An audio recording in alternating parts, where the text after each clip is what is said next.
Hoy vamos a desenterrar 5 archivos de metraje recuperado, 5 grabaciones reales que documentan los últimos instantes de personas comunes y corrientes antes de esfumarse por completo de la faz de la Tierra. Estamos ante crímenes perfectos, fenómenos inexplicables o elaboradas farsas que engañaron a millones. Adentrémonos en la oscuridad de estos archivos. Número 1.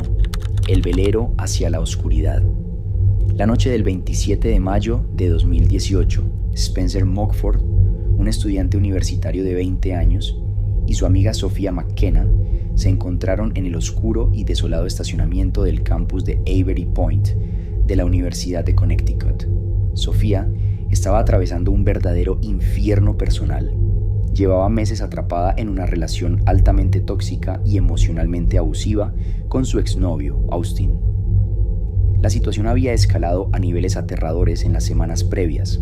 Austin se había presentado en su apartamento intentando derribar la puerta a patadas mientras supuestamente amenazaba con quitarle la vida. Buscando desesperadamente un escape de esa asfixiante presión psicológica, Sophia comenzó a refugiarse en la compañía de Spencer, a quien había conocido trabajando en un spa local y quien, al tener experiencia trabajando en un barco de pesca, representaba un refugio seguro para ella. Esa noche de mayo, bajo un cielo sin luna, ambos tomaron una decisión impulsiva que sellaría su destino. Decidieron subirse a un pequeño velero sin mástil que estaba atracado en las instalaciones del campus y comenzaron a remar hacia mar abierto. Su destino era el faro de New London Ledge, una imponente y lúgubre estructura de ladrillo rojo de 3 pisos construida en medio del océano, conocida por ser uno de los edificios más escalofriantes, aislados y supuestamente embrujados de la costa este. A la 1 de la mañana, Sophia usó el teléfono de Spencer para subir un video a su historia de Snapchat. En las imágenes se les ve bromeando, remando en la oscuridad total hacia la lejana y parpadeante luz del faro. En el video, Sophia apunta la cámara hacia la orilla y bromea sobre lo lejos que están de la civilización. Se escuchan risas, parecían estar en completa paz. A las 2 de la mañana, ya en la estructura, Spencer publicó una última foto de Sophia posando frente a un letrero que advertía prohibido el paso. Esa escalofriante imagen fue la última vez que alguien los vio con vida. A la mañana siguiente, la madre de Sophia, Michelle, descubrió algo que le paralizó el corazón. Tenía una ráfaga de llamadas perdidas provenientes del celular de Spencer, realizadas en un lapso de puro pánico entre las 2:05 y las 2:09 de la mañana. Nadie dejó un mensaje de voz. Cuando la Guardia Costera inició la búsqueda masiva, encontraron el auto de Sophia aún en el estacionamiento de la universidad, con su celular adentro, lo que explicaba por qué usó el de Spencer para llamar. En el faro, encontraron la camiseta de Spencer amarrada a un cabo en el muelle, pero el velero ya no estaba. Extrañamente, fue el propio exnovio, Austin, quien realizando una búsqueda privada en avioneta, encontró el velero volcado a 13 millas de distancia. Había una serie de huellas dactilares no identificadas, marcadas en el casco que la policía jamás analizó. Internet no tardó en explotar y se formaron grupos de investigación en Facebook. La teoría principal apuntaba directamente al exnovio abusivo. ¿Acaso Austin lo siguió hasta el faro en la oscuridad, asesinó a Spencer, volcó el bote y secuestró a Sophia? Las llamadas de madrugada a la madre de Sophia parecían el grito desesperado de auxilio de alguien que estaba siendo atacada. Otra teoría, aún más oscura, sugería que tras un percance con el bote, Sophia quedó abandonada en el faro y fue raptada por una embarcación de tráfico humano que operaba en la clandestinidad de la noche. Sin embargo, a pesar de las siniestras conspiraciones de la red, la realidad fue mucho más terrenal. El 8 de junio, el cuerpo de Spencer fue hallado flotando por un pescador. La autopsia confirmó la muerte por ahogamiento accidental sin signos de violencia, revelando además alcohol en su sistema. La conclusión lógica y policial es que la improvisada amarra hecha con la camiseta cedió. El velero comenzó a flotar a la deriva y Spencer saltó al agua helada para intentar recuperarlo. Sophia, atrapada sola en el faro, presa del pánico y temiendo llamar al 911 por las consecuencias legales de invadir propiedad federal, intentó frenéticamente contactar a su madre antes de caer al agua intentando salvar a su amigo. Este primer caso resultó ser una tragedia genuina amplificada por las teorías de Internet. Pero veamos qué ocurre cuando el misterio involucra a un grupo entero de personas que decide actuar como si fueran culpables de un crimen. 2. El silencio del lago, octubre de 2023. El lago Atitlán en Guatemala es una maravilla natural, un inmenso cráter volcánico conocido por ser el lago más profundo de Centroamérica, alcanzando más de 300 metros de profundidad, albergando corrientes submarinas traicioneras y oscuras leyendas locales. Es un lugar tan hermoso como implacable. Hasta ese remoto destino viajó Nancy Eng, una mujer de 29 años de California. Era parte de un grupo de 12 estadounidenses que asistían al retiro Be the Change Yoga, buscando la paz mental. Nancy ya había asistido al mismo retiro el año anterior con el mismo instructor. Conocía el lugar y la dinámica, lo que hace que los oscuros eventos que siguieron sean aún más desconcertantes. A las 10:30 de la mañana del 19 de octubre, 10 personas del grupo salieron en una excursión en kayak. Existe un metraje escalofriante grabado por uno de los miembros, donde podemos ver a Nancy en el centro del lago. No lleva chaleco salvavidas, sonríe ampliamente y saluda a la cámara con entusiasmo mientras rema. Es una imagen idílica de unas vacaciones perfectas. Segundos después de que se corta ese video, el grupo se dispersó por el agua y Nancy continuó remando hacia la parte más profunda junto a otra mujer llamada Cristina Blasek. Poco tiempo después, los miembros del retiro regresaron a la orilla del lago, pero el ambiente había cambiado drásticamente. Los dueños de la empresa de alquiler de kayaks notaron que el grupo estaba pálido, temblando y actuando con un nerviosismo extremo. Faltaba una persona. Nancy nunca regresó a tierra firme. Según los testigos, Cristina, en particular, estaba visiblemente en estado de shock y tuvo que ser consolada por los demás. Lo que convierte este metraje en un archivo profundamente perturbador es lo que hizo el grupo a continuación. En lugar de alertar inmediatamente a las autoridades o suplicar a los lugareños que iniciaran una búsqueda desesperada, se cerraron en banda. Se negaron a hablar con los dueños de los botes, ni siquiera pagaron el alquiler de los kayaks, empacaron sus cosas apresuradamente, adelantaron sus vuelos y abandonaron Guatemala apenas 8 horas después del incidente. La policía local afirmó que el grupo tardó casi 24 horas en reportar oficialmente la desaparición. Peor aún, cuando Eduardo, el organizador del retiro, contactó a la familia de Nancy, no les dijo claramente que se había perdido en el lago. Insinuó vagamente que ella simplemente había decidido no volver, haciéndoles creer inicialmente que planeaba mudarse a Guatemala. La búsqueda oficial se suspendió a las 72 horas, dejando a la familia de Nancy sola para financiar el resto de la investigación. Intentaron contactar a la última persona en verla, Cristina, pero ella se aisló por completo, ignoró las llamadas y tardó un mes entero en dar una declaración a través de un bufete de abogados en Estados Unidos. Según su versión, al llegar a la zona más profunda del lago, Nancy decidió impulsivamente saltar a nadar. Cristina afirmó haberle advertido sobre lo peligroso de las corrientes, pero Nancy no escuchó. Su kayak comenzó a alejarse flotando. Cristina remó con fuerza para recuperarlo, y cuando volvió la vista atrás, su compañera se había hundido. Internet no compró esta versión en absoluto. La familia, desesperada y sintiéndose traicionada, hizo público el nombre de Cristina. Las redes filtraron su dirección y teléfono, y comenzó a recibir amenazas de muerte diarias de todo el mundo. Surgieron teorías horripilantes, desde un sacrificio ritual orquestado por la secta de yoga, hasta un crimen de odio por la ascendencia asiática de Nancy. El silencio sepulcral del grupo y los rumores de que habían sobornado a la policía guatemalteca para salir del país parecían la confesión tácita de un asesinato colectivo. Sin embargo, las autoridades y el FBI no encontraron evidencias sólidas de juego sucio. La conclusión lógica es que Nancy, en efecto, fue víctima de las mortales corrientes del lago Atitlán al nadar en mar abierto sin protección. El grupo, aterrorizado ante la perspectiva de enfrentar a la justicia, interrogatorios intensos y posibles penas de cárcel en un país extranjero con un idioma que no dominaban, tomó la decisión cobarde de encubrir el accidente por omisión y huir en silencio. Esta desaparición resultó ser una trágica mezcla de negligencia y pánico humano descontrolado. Pero el siguiente archivo nos demuestra qué pasa cuando quien desaparece deja un rastro espectral que parece burlarse de la policía en sus propias caras. 3. El espectro de la carretera. La noche del 20 de abril de 1989, la oscuridad de la ruta rural 200 en Montana fue interrumpida por el caos. Peggy Bueller iba conduciendo tranquilamente cuando vio un auto en su carril, conduciendo en sentido contrario y a toda velocidad. Peggy dio un volantazo para salvar su vida, pero el vehículo que iba detrás de ella se estrelló de frente contra el auto invasor, creando un infierno de metal torcido. De entre los restos humeantes del auto que provocó el accidente, salió a rastras una mujer rubia de 38 años llamada Patricia Meehan.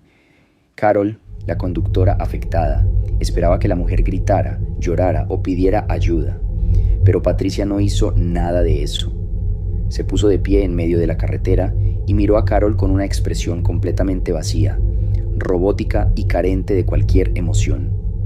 Luego, sin pronunciar una sola sílaba, caminó lentamente hacia el borde de la carretera, saltó una valla de madera y se quedó de pie en el campo, observando la escena como si fuera una espectadora de una película. Cuando llegó la policía unos minutos después, Patricia había sido tragada por la noche. La policía peinó el área con helicópteros y sabuesos. Encontraron huellas que se adentraban casi 1 kilómetro en la maleza y luego, inexplicablemente, se detenían en seco. Pero el verdadero terror llegó cuando los padres de Patricia revisaron el auto abandonado. Encontraron una cámara de fotos con un rollo sin revelar. Al procesarlo, descubrieron un autorretrato tomado poco antes del accidente. En la foto, Patricia se mira en un espejo, sosteniendo la cámara, con la misma mirada muerta, desconectada y perturbadora que describieron los testigos del choque. A partir de esa noche, el caso se convirtió en un frenesí a nivel nacional. Durante el año siguiente, más de 100 personas llamaron a la policía, asegurando haber visto a Patricia Meehan. Testigos en paradas de camiones, cafeterías y gasolineras a lo largo del país juraban haber interactuado con ella. Decían que actuaba desorientada y pedía viajes a extraños, pero siempre, justo minutos antes de que la policía llegara al lugar tras recibir el reporte, Patricia desaparecía. Las teorías se desataron. ¿Fingió el accidente para escapar de una vida que odiaba? ¿Fue secuestrada esa misma noche por un camionero homicida? La respuesta de los psiquiatras forenses fue mucho más clínica. La conclusión lógica es que el brutal impacto del choque, sumado a un cuadro previo de depresión severa, le provocó a Patricia una amnesia disociativa extrema. No estaba huyendo conscientemente de la ley. Su cerebro había borrado su identidad, condenándola a vagar por el país como un fantasma sin pasado hasta desaparecer por completo. Este caso resultó ser un desgarrador laberinto mental real, pero veamos qué ocurre cuando los demonios de los que huyes no están en una carretera, sino dentro de tu propio apartamento. 4. Enemigos invisibles. El 26 de septiembre de 2014, los despachadores del 911 en Utah recibieron una llamada que sigue siendo material de pesadillas. Al otro lado de la línea estaba Kaylin Lauder, de 30 años. En su primera llamada, reportó histéricamente que había un tiroteo masivo en la casa club de su condominio. La policía llegó preparada para una masacre, pero solo encontraron una tranquila y feliz recepción de bodas. Nadie había disparado un arma. A la mañana siguiente, Kaylin volvió a llamar. Esta vez, su voz era un susurro aterrorizado. Afirmaba que había un grupo de hombres dentro de su apartamento, saqueando sus pertenencias mientras ella se escondía en la habitación.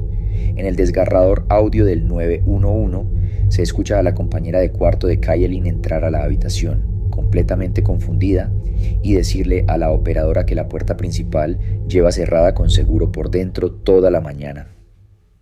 Era físicamente imposible que hubiera alguien allí. Aún así, Kaylin, llorando de terror, insistía en que había personas vigilándola desde las ventanas, planeando hacerle daño. Esa misma tarde, las cámaras de vigilancia del complejo capturaron su último metraje con vida, y es profundamente inquietante. se ve a Kayelin caminando bajo una lluvia torrencial, completamente descalza. Lleva a su pequeño perro, del cual nunca se separaba, apretado contra su pecho. De repente, en medio del metraje, su lenguaje corporal cambia drásticamente. Mira frenéticamente hacia un punto ciego de la cámara y comienza a correr a toda velocidad de regreso a su apartamento, mirando por encima del hombro como si estuviera siendo cazada por un asesino. Esa noche desapareció, dejando atrás sus zapatos, su teléfono, sus llaves y a su perro. Su familia denunció inmediatamente que había sido víctima de un secuestro o asesinato. Argumentaban que sus llamadas al 911 eran advertencias reales de un acosador que la policía ignoró por considerarla loca. El misterio creció cuando, 2 meses y medio después, su cuerpo fue encontrado atascado en una tubería de drenaje de un río poco profundo a varios kilómetros de su casa. A pesar de las acusaciones de encubrimiento, las investigaciones determinaron algo mucho más triste. La conclusión lógica es que Kayelin, abrumada por el estrés de haber perdido su empleo, sufrió un brote psicótico agudo. Los atacantes, los disparos y los hombres en la ventana eran alucinaciones reales para ella. Aterrorizada por monstruos que solo ella podía ver, corrió hacia el río para esconderse, resbaló en la oscuridad y se ahogó. Este archivo resultó ser una dolorosa emergencia psiquiátrica, pero preparémonos para un último metraje donde la víctima podría ser, en realidad, el frío autor intelectual del crimen. 5. El rostro en la cámara. Septiembre de 1987. Bradford, Pensilvania. Dale Kerstetter, un guardia de seguridad y empleado de mantenimiento de 50 años, comenzó su turno de fin de semana en la planta de vidrio de Corning. Era un trabajo rutinario en un edificio enorme y silencioso. A la mañana siguiente, a las 7 de la mañana, su relevo llegó para descubrir que la planta estaba desierta. La lonchera de Dale estaba intacta sobre la mesa de la cafetería. Su camioneta seguía en el estacionamiento con las llaves puestas, un paquete de cigarrillos a la mitad y, lo más alarmante, la funda de su revólver estaba vacía. Cuando la policía trajo perros rastreadores, estos los guiaron directo al segundo piso de la planta. Era un área altamente restringida donde la fábrica almacenaba tuberías industriales de platino macizo. Faltaba $250,000 en material. El gerente revisó las cintas de las cámaras de seguridad y encontró un metraje perturbador. En el video blanco y negro aparece un intruso fornido con el rostro oculto por una máscara espeluznante. Segundos después, Dale entra en la toma. El enmascarado se le acerca y parece coaccionarlo para caminar por el pasillo. Pero mientras el asaltante guía a Dale fuera de la habitación tomándolo del brazo, Dale hace algo que ha desconcertado al FBI por décadas. Gira la cabeza y mira directamente, de forma prolongada y fija, a la lente de la cámara de seguridad. Momentos después, en la cinta, se ve al enmascarado usando un montacargas para sacar una enorme y pesada bolsa de lona del edificio. Dale nunca más fue visto. Los investigadores se dividieron inmediatamente. La familia de Dale aseguraba que el metraje mostraba a un hombre inocente caminando hacia su ejecución. Argumentaban que esa mirada a la cámara era una súplica, un intento de dejar un registro de que estaba siendo secuestrado, sabiendo que esa bolsa en el montacargas pronto contendría su propio cadáver. Pero la empresa tenía otra teoría. Revelaron que Dale había sido degradado recientemente, le habían bajado el sueldo y estaba ahogado en $40,000 de deuda. Los ladrones sabían exactamente qué herramientas usar para extraer el platino. Para la policía, esa mirada a la cámara no era de terror, sino un guiño cínico, una burla de un hombre que fingió su secuestro para huir con una fortuna. Han pasado casi 4 décadas y la policía sigue sin respuestas. La conclusión lógica se divide a la mitad. O Dale Kerstetter fue asesinado a sangre fría y su cuerpo desechado con el botín, o ejecutó el crimen perfecto y escapó con el platino para no volver a ser visto jamás. Este último metraje, a diferencia de los mitos de Internet, es un archivo criminal 100% verificado que sigue siendo un absoluto y escalofriante misterio sin resolver. La cámara no miente, pero rara vez nos cuenta la historia completa. Algunos de estos metrajes resultaron ser el registro de mentes fracturadas o trágicos accidentes, mientras que otros siguen siendo agujeros negros en los archivos policiales de todo el mundo. ¿Qué opinas tú? ¿Crees que Dale orquestó el robo en la fábrica o fue la víctima de un asesino despiadado? ¿Te gustaría que en el próximo video analizáramos transmisiones de radio de barcos que desaparecieron en el Triángulo de las Bermudas? ¿O prefieres metrajes de exploradores urbanos que encontraron cosas que no debían? Házmelo saber en los comentarios.